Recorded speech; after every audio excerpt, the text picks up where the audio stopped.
Muy buenas noches, gracias por acompañarnos en otra emisión de Debate 22. Hoy tenemos un invitado muy especial.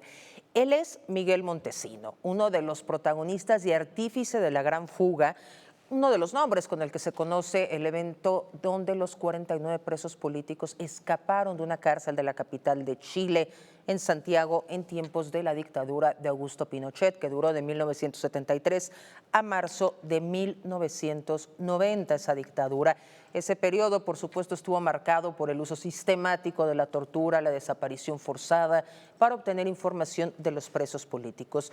Miguel Montesino, en 1983, se unió al Frente Patriótico Manuel Rodríguez, un grupo armado de jóvenes chilenos que en plena dictadura buscaban restaurar la democracia y también proteger a los chilenos de la represión. Protagonizaron el atentado contra Pinochet, aquel atentado fallido en 1986, y la fuga de 49 presos políticos en 1990. Ellos nombraron a ese escape Operación Homenaje a los Caídos por la Libertad, por la Vida y la Libertad, lo que algunos llaman Operación Éxito. Miguel, gracias por estar con nosotros, por darnos tu tiempo. Bienvenido a tu canal 22. El deber de todo preso es escaparse. Con esa premisa comienzan. Cuéntanos. Sí, nosotros consideramos como rebeldes, como combatientes del frente, que fugarse siempre, más que un compromiso, es un deber, porque la lucha en general era un deber de enfrentar a la dictadura, resistir a la dictadura. Por lo tanto, nosotros, como un pequeño ejército loco, como diría Gabriela Mistral, nosotros empuñamos las armas sin saber de armas. En realidad fue un compromiso de vida, porque había sido invadido nuestro país en un contubernio entre los gringos, la derecha y los militares, que desde 1973 asesinan al presidente al presidente Salvador Allende e inician una carrera vertiginosa en contra del pueblo chileno. Y eso significó muerte, terrorismo, sangre, prisión, exilio, desaparecidos, muchísimos desaparecidos. Lo que nos llevó a nosotros 7, 8 años más tarde empezar a pensar en armarnos por una cosa muy sencilla, que nos damos cuenta que las formas tradicionales de hacer política en el país ya se habían cerrado con la dictadura. A toda manifestación de rebeldía era atacada y frenada con sangrientos golpes contra la gente, torturas, bueno, de todo tipo. No te olvides, y te quiero decir, la dictadura de Pinochet, primero fue entrenada por los gringos, pero también por los nazis. Uno de los enclaves más importantes que los nazis hicieron en Sudamérica estuvo en Chile, en un lugar que se llama Parral, que ellos le llamaron Colonia de la Dignidad, que en realidad no era colonia y tampoco tenía nada de dignidad. Absolutamente. Entonces, y ha habido muchas películas con relación a Colonia de Dignidad. Claro que sí. E inician ahí, y ahí entrenan a los militares para torturar y asesinar gente. Los chilenos tienen muy claro eso y obviamente en aquellos momentos que nosotros éramos chavos, yo estudiaba en la enseñanza media, que acá viene a ser la prepa. Iniciamos una carrera primero de organización y posteriormente nos lanzamos en armas. Pues yo soy uno de los fundadores del Frente Patriótico y lo digo con orgullo porque de una u otra manera tuve la suerte de que no caí en esos combates contra la dictadura. Muchos amigos, camaradas, hermanos, compañeros de la escuela, de la universidad cayeron, fueron muchos. Pero afortunadamente no caíste, pero sí leí informes de Amnistía Internacional donde se habla de las torturas de las que fuiste víctima. Sí, lo que pasa es que uno cuando, no sé, pues Pienso que cuando tú abrazas esta forma de lucha que son las más, digamos, extremas, lo mínimo que te puede pasar es que te maten. Entonces, si en ese transcurso, a lo mejor romántico, de conjugar la vida, llegas a las manos de los represores, no te va a pasar otra cosa que te torturen. De la forma más increíbles, pero bueno, nosotros estábamos dispuestos a eso. Pues yo jamás me voy a considerar una víctima de la represión, y te lo digo directamente, Kimberly, yo considero que soy un combatiente del frente, un combatiente por la vida y por la libertad, por lo tanto no me gusta llorar sobre eso. Victimizarse, pero también es No real. me gusta victimizarme. A los pocos meses de entrar en prisión, empiezas con esta operación para planear la memorable evasión de la prisión en la que estaban. Tengo entendido que tardaron casi 2 años en realizarla. ¿Cómo fue este proceso desde idearlo, pero también encontrar a las personas claves que no fueran a dar el pitazo, por ejemplo? ¿Cómo sucede? Bueno, nosotros, te vuelvo a insistir, de caer a la cárcel nosotros sabíamos que teníamos que fugar, no nos quedaba otra cosa. Yo tenía 3, 4 procesos. El primer proceso en contra mía, que es para morirse de la risa, aquí en México, porque es categórico, terrorífico. A nosotros nos detenía la Gestapo de Pinochet, la DINA, CNI, nos torturaban, nos interrogaban, después nos pasaban una cosa que le llamaban Fiscalía Militar y nos juzgaban los militares. Entonces, daba lo mismo hablar que no hablar, decir sí que no. Entonces, es una brutalidad absoluta. No había justicia en Chile. Desde el 11 de septiembre para adelante no hubo justicia en Chile. Bueno, y todavía. Hubo una manifestación que normalmente se hace entre 9, 10, 11 de septiembre y la represión le cayó fuertísimo, incluso en este gobierno sátrapa de Boris, a la gente, y mataron a un joven de 26 años. Para nosotros era un deber ineludible fugarnos. Entonces, a mí me llevan primero a la penitenciaría de Santiago y posteriormente, después de un homenaje que hicimos a los caídos por la matanza de Corpus Christi, nos trasladan a la cárcel pública. ¿Por qué nos trasladan a la cárcel pública? Porque el general Torres, un general asesino de la dictadura muy cercano a Pinochet, en la cárcel pública, adentro de la cárcel, hace otra cárcel de alta seguridad. Y ahí nos meten a los presos políticos, principalmente, obviamente, a la gente del Frente Patriótico y la gente del MIR y gente del Partido Comunista, en función de que no nos fugáramos. ¿Por qué? Porque el año anterior de eso, el compañero Sergio Buschmann se había fugado de Valparaíso. Este general Torres siempre se dedicó a perseguir a la gente del frente. Entonces, mientras más represión, él gozaba más de eso. Esta represión sistemática de la dictadura en contra del frente, que era, digamos, la resistencia mayor que tenía, se hizo más cruda hacia nosotros y obviamente hacia los grupos armados, pues. Él determina hacer esto en una fiscalía especial. Entonces nos trasladan allá pensando que nosotros nos íbamos a fugar.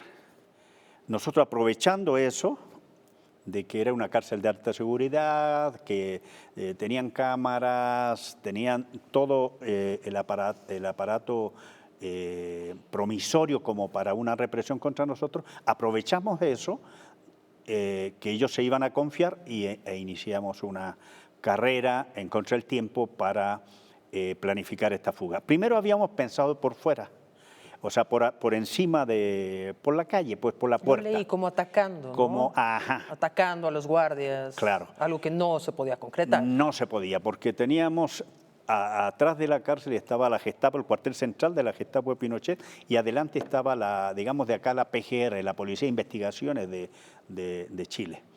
Entonces, como eran los dos cuarteles generales, consideramos que era imposible y por eso optamos por el túnel. Una cosa que para nosotros era importante dentro de eso era dónde íbamos a poner la tierra. Arriba, en el techo. En el techo, pero es que eso... yo soy su fan, entonces eso sé todo. No fue muy difícil encontrar esa manera, porque los techos siempre los abrían. Pero ¿qué hicieron estos individuos? Como llenaron de rejas, eso le dio seguridad a ellos. Entonces, nosotros basados en eso, en cálculos, conclusiones, análisis, nos damos cuenta que puede ser la posibilidad. Porque al final no perdíamos nada, ya estábamos encerrados. Entonces, optamos ¿Cómo hacer? Tenemos 2 minutos antes de la pausa. ¿Cómo hacer que no se desplomara? Porque sé que tú eres ingeniero. Sí, porque como todas las cárceles de América Latina la hicieron los españoles o la arquitectura viene de España. Entonces los tabiques están coyuntados. Entonces, en vez de medir medir 40 centímetros, medía más de 90 centímetros el techo.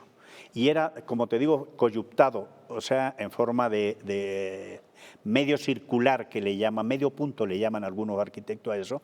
Entonces eso hizo muy fuerte el techo. Y eso nos ayudó a nosotros, porque en la forma circular, en el punto centro, es más fuerte, hace más resistencia. Por lo tanto, para nosotros fue muy importante. Fue la protección para poder... Vamos a hacer una pausa, pero regresamos con Miguel Montesino.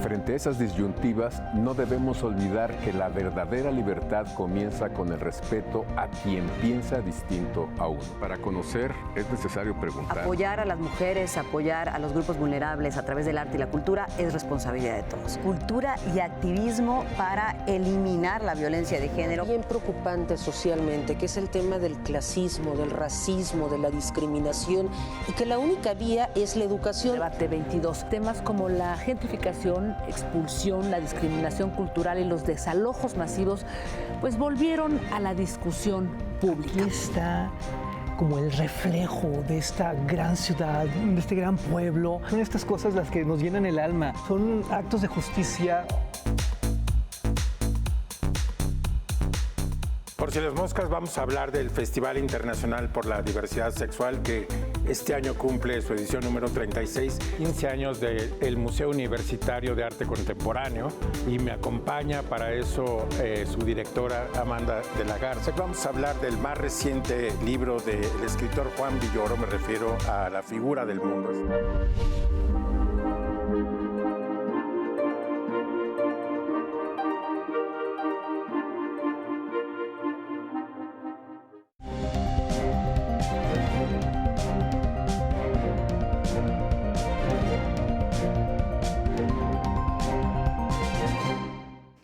Estamos de regreso con Miguel Montesino. Hoy por hoy escuchar un túnel de 100 metros podría sonar sencillo pensando en la tecnología, pero ustedes cavaban con cucharas, con las herramientas que tuvieran, con las manos.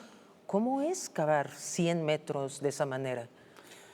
Lo principal no está tanto en las herramientas, sino primero en el convencimiento de que eso iba a salir bien. Y lo segundo es el que nosotros como, digamos, entre comillas, avesados combatientes, seguimos conspirando en la cárcel. Entonces, la organización que nos dimos, que era el batallón Alberto Bachelet, en un homenaje a un general de aviación que fue asesinado,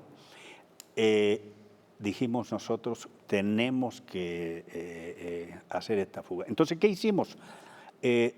Distribuimos de tal manera todo que teníamos hombres trabajando en el túnel, teníamos hombres en comunicaciones, digamos, y otros vigilando. Operaciones de inteligencia y contrainteligencia. Y además con un equipo fuerte en inteligencia y otro en contrainteligencia, de manera tal que no se detectara. Es por eso que casi 2 años estuvimos en esa tarea y pudimos tener saldos favorables. ¿Qué pasaba con sus condiciones durante esos 2 años, sus condiciones al interior de la cárcel? Nosotros tratamos de hacer todo según los cánones de la cárcel. ¿A qué me refiero? En la cárcel es muy fácil que uno caiga en la rutina. Todo el mundo cae en rutina, tanto los presos como los vigilantes. Entonces nosotros hicimos la misma rutina, no salíamos de las rutinas. O sea, si los presos los días de visita dormían, nosotros nos, digamos, planificamos de tal manera que mientras unos compañeros trabajaban, otros durmieran igual que todos los demás. Entonces eran planificaciones que nos llevaba a hacer todas y cada una de las tareas que hacían los presos políticos y todos los presos que habían ahí. El día que deciden la fuga, enero de 1990, ¿cuánto tardan en salir todos? Alrededor de 40 minutos. Los periódicos de la dictadura de aquellos momentos y la prensa en general decía que habíamos tardado alrededor de 3 horas. No, nosotros tardamos 40 minutos porque todo lo planificamos de tal manera que fuera rápida la salida. Eso por un lado. Por otro lado, como nosotros ya éramos como el pez en el agua, nos movíamos rápido en el túnel. Y por último, planificamos de tal manera de dejar abierto el túnel. Para que quien quisiera y pudiera escapara. Para que quien pudiera y quisiera tuviera la posibilidad de salir. ¿Y lo hicieron? Y claro, escaparon 25 compañeros más. ¿Por qué? Porque nosotros dijimos, nosotros no somos carceleros de nadie, por lo tanto, quien quiere escaparse, ahí está el túnel y ahí está la libertad que le alcanza. Y hay varias legislaciones a nivel mundial que no penalizan el intento de fuga porque lo consideran un derecho básico de supervivencia. En Chile es lo mismo, nada más que te castigan, ilegalmente, pero igual te castigan. Yo caí 1 año después otra vez preso, porque yo soy tonto recalcitrante. Me quedé en Chile, seguí organizando el frente y volví a ser detenido. Entonces, para nosotros fue facilísimo dejar incluso el túnel abierto. Hoy Miguel Montesinos vive en México, Montesino vive en México. ¿Cómo ves Chile hoy? Lamentablemente las condiciones que siguen en Chile son idénticas hace 40 años atrás o 30 años atrás. Fui hace 2 años a Chile, encontré un país opaco, un país bastante taciturno, ¿no? ¿Por qué? Porque tanto la concertación como los partidos de centro que han gobernado en complicidad con la derecha no han hecho un cambio siquiera de la constitución política pinochetista. Hoy día Chile sigue regido por la constitución. Tenemos presos políticos mapuche, tenemos el preso político más antiguo de América Latina, que es Mauricio Hernández, por la cual exijo su libertad, que sigue en lo mismo, las mismas condiciones, las leyes son las mismas, los militares siguen siendo el partido político y rector de la Constitución y de la vida de los chilenos. ¿El gobierno de Gabriel Boric? Un gobierno de simulaciones, un gobierno derechoso, derechista, que es muy diferente al gobierno que tenemos acá, pues. ¿El papel de Estados Unidos hoy en los gobiernos latinoamericanos? Determinante. Nosotros lo vimos ahora, secuestran a un individuo vinculado con el narco, se lo llevan sin problema, el embajador habla hoy día y mañana también del tema que se le frunce. En América Latina es igual, en Chile está la operación UNITAS en estos momentos, sigue funcionando todo igual, los gringos siguen haciendo lo que quieren en América Latina, ¿no? A excepción de algunos países, pero en general siguen dictando las reglas desde el ¿A excepción Pentágono. de cuáles países?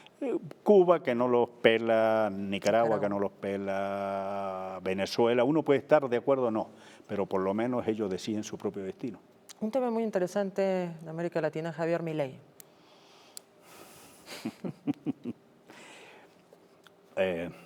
Yo no digo que sea loco, yo digo que es un instrumento falaz de la ultraderecha mundial y especialmente latinoamericana. E increíblemente lo que está haciendo, y lo que dice es increíble toda la situación que se está viviendo. Y lo que está haciendo, pobre pueblo argentino, que todas las conquistas sociales se están yendo al tacho de la basura. ¿No? ¿Cuáles crees que sean los temas más importantes para América Latina en este decenio? Los temas urgentes. ¿En este decenio te refieres al decenio de Claudia Sheinbaum? No, o en general en esta década, digamos, en esta década. los más actuales, los temas más actuales. Yo creo que sigue siendo para todos los países lo principal, la felicidad y el bienestar para los pueblos. Indudablemente debemos seguir pregonando y luchando por la soberanía y la independencia de los pueblos. Lamentablemente nosotros aquí en México, como decía aquel apóstol, ¿no?, muy lejos de Dios y muy cerca de los gringos. ¿Tú eliges México para vivir? ¿Por qué? Elijo México porque yo salí exiliado a Francia en los años 90. Conocí amigos mexicanos y vine a conocer y me encantó México. Me encantó México y vine a vivir. Me siento mexicano. ¿En qué como año el que llegaste nace. a vivir a México? 1994. Uy, un momento muy especial, el ejército zapatista, la devaluación, el cambio de gobierno. ¿Cuáles son las diferencias estructurales que ves en México de 1994 al México de 2024? Muchísimas, muchísimas. En aquellos momentos sentí un México muy represivo, muy autoritario, con mucho ímpetu en cerrar todas las posibilidades de libertad del pueblo. De hecho, asesinan a Colosio, ¿no? Después asesinan al secretario general del PRI. O sea, en una descomposición muy fuerte. Creo que hoy día la diferencia es mucha. Me llamó mucho la atención el machismo de aquellos momentos. Yo quería entrar a una cantina con unas compañeras y no me dejaron entrar. Hoy día... Sí, es un país muy misógino en esa época. Muy misógino. Que muy todavía machista. hay mucho camino por hacer, pero ahí vamos. Muchísimo, pero yo creo que sí se ha avanzado mucho.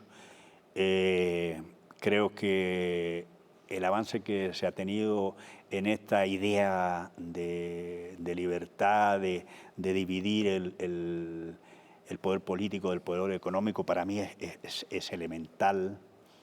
El tratar de que los servicios y principalmente las cuestiones energéticas del país, desde el punto de vista estratégico, sean del Estado, me parece muy importante. Y por otro lado, la misma libertad y organización que se ha dado México me ha parecido sensacional y cosas que me he enamorado y me he quedado en este país. Desde tu punto de vista, que eres un luchador incansable por las causas sociales más importantes, ¿cuáles son los retos más importantes y urgentes que verías para la administración de la presidenta Claudia Sheinbaum? Yo creo que lo primero, lo que se está hoy día dirimiendo en la Cámara de Diputados y en los senadores, para mí es fundamental. El cambio, la transformación en el sistema judicial mexicano es de suma importancia. Se habla de que se están agudizando las contradicciones y se quieren, hacer retroceder la justicia mexicana. Yo creo que al revés. Mira, yo no sé si realmente el voto universal hacia los jueces, magistrados, etcétera, etcétera, sea la mejor opción. Pero lo que sí me queda claro es que así como está la justicia, no sirve.